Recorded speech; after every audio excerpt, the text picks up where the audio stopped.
Курс правил Памполо 2026, ще карам зад Чутос Хутос и тръгваме от старта.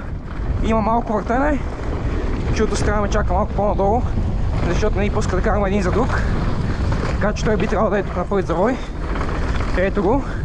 Чутос Хутос, настигам го. Пламъра малака! Кръгвам зад него.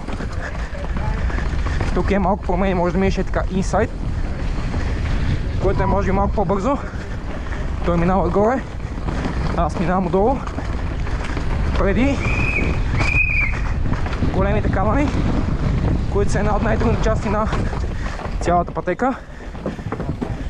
Той минава средна, аз минавам малко по-силно през големия камък и отиваме при дропа или монстър дропа, както му вика повечето.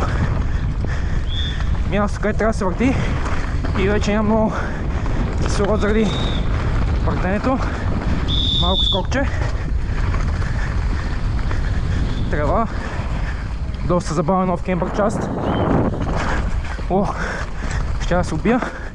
Леко излах пътеката и изгубих Чутос. Тук сега идват два скока.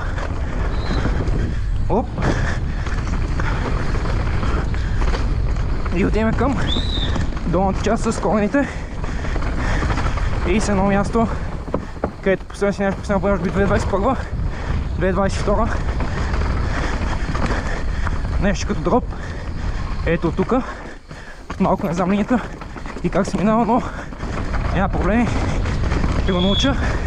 Това ми е първо спускане за деня и на пътеката от миналата година. Отиваме сега към една от най-интересните части, а именно големите корени. Те са след точно един завой. Ето и големите корени. Аз ще взема тази линия тук. Има доста линии. Това е линията, която карам буквално всяка година и се чувствам най-комфортно на нея.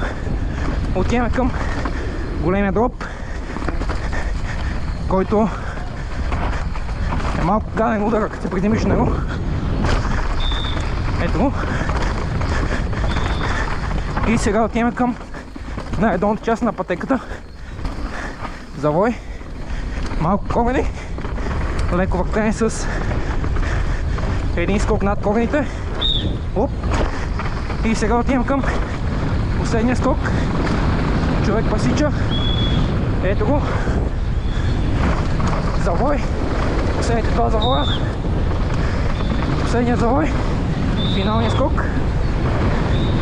И ето го, финалния дабъл от пътеката на Памполово. Доста къса пътека. Това беше от мен за курс правила на Памполово 2026.